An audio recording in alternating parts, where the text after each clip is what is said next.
दोस्तों ये कठौली का प्राथमिक विद्यालय है और यहाँ पर एक आंगनवाड़ी कक्ष का निर्माण चल रहा है। और निर्माण में जो धांधली का कार्यक्रम शुरू हुआ है, देखिए हमारे पीछे ये ईंट पड़ी हुई है। इतनी थर्ड क्लास की ईंट है, अव्वल का पैसा है और बिल्कुल घटिया ईंट है, कहीं कोई अव्वल नहीं है। सरकारी पैसे का दुरुपयोग किस तरीके से और कितनी ज़्यादा चरम सीमा पर चल रहा है यहाँ पर। और हो सकता है सीमेंट में भी कहीं ना कहीं कुछ गड़बड़ी हो।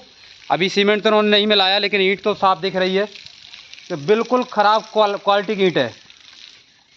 और किस तरह से यहाँ के नागरिकों का जो पैसा है, जो विकास के लिए पैसा आता है, उसको किस तरीके से ये लोग बर्बाद करते हैं।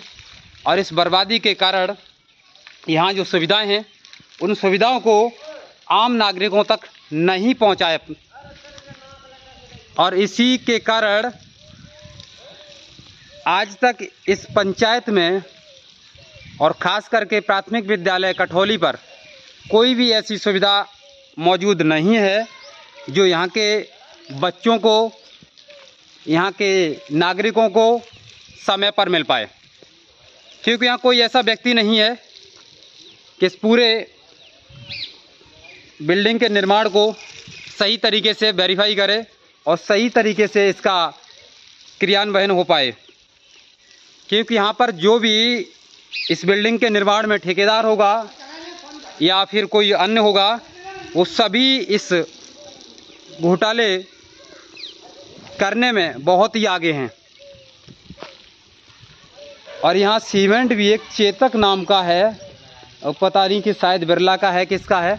अब कितना सीमेंट मिलाते हैं, मैं जानने का प्रयास करूंगा इन्हीं लोगों से कि सीमेंट का मानक क्या है और आखिर इस ईंट को किसने अनुमति दिया है कि अव्वल ईंट की जगह घटिया क्वालिटी की ईंट का सहारा लेकर इस आंगनवाड़ी कक्ष का निर्माण जोरों पर चल रहा है।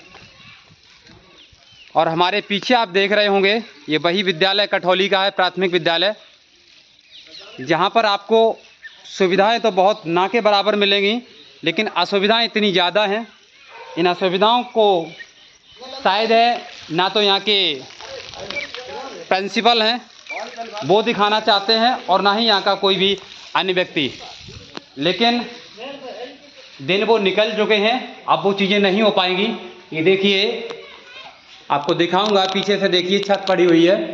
ये छत हर तरफ से खराब हो चुकी है और ये विद्यालय है, आपको कहीं से नज़र नहीं आ रहा होगा कि इस तरीके के विद्यालय में जो सरकार पैसा देती है वो पैसा मानक के तहत नहीं लगाया जाता है।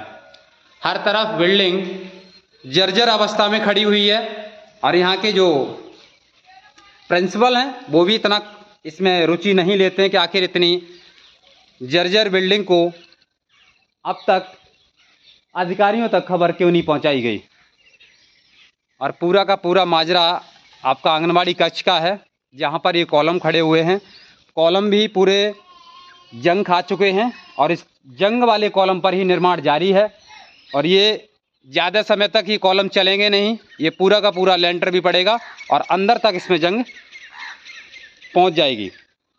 तो मैं कोशिश करूँगा उत्तर प्रदेश के मुख्यमंत्री माननीय योगी आदित्यनाथ जी से कि इस तरह के जो भ्रष्टाचार उत्तर प्रदेश में चल रहे हैं जोरों पर, इन भ्रष्टाचार को रोकने के लिए जो भी इसमें दोषी है, चाहे वो ठेकेदार हो चाहे अन्य कोई हो, सभी पर तत्काल प्रभाव से कार्रवाई की जाए और इस तरीके के कार्य को रोकने के लिए तुरंत एक्शन लिया जाए। क्योंकि अव्वल ईंट की जगह एक दोयम किस्म की ईंट का इस्तेमाल हो रहा है इस आंगनवाड़ी कक्ष में, और इसमें छोटे से लेकर बड़े अधिकारी भी शामिल हैं इस भ्रष्टाचार में। और जो भी इसमें शामिल हैं उन सभी लोगों पर तत्काल प्रभाव से कार्रवाई होनी चाहिए जो इस तरीके के कार्य नहीं हो पाएं।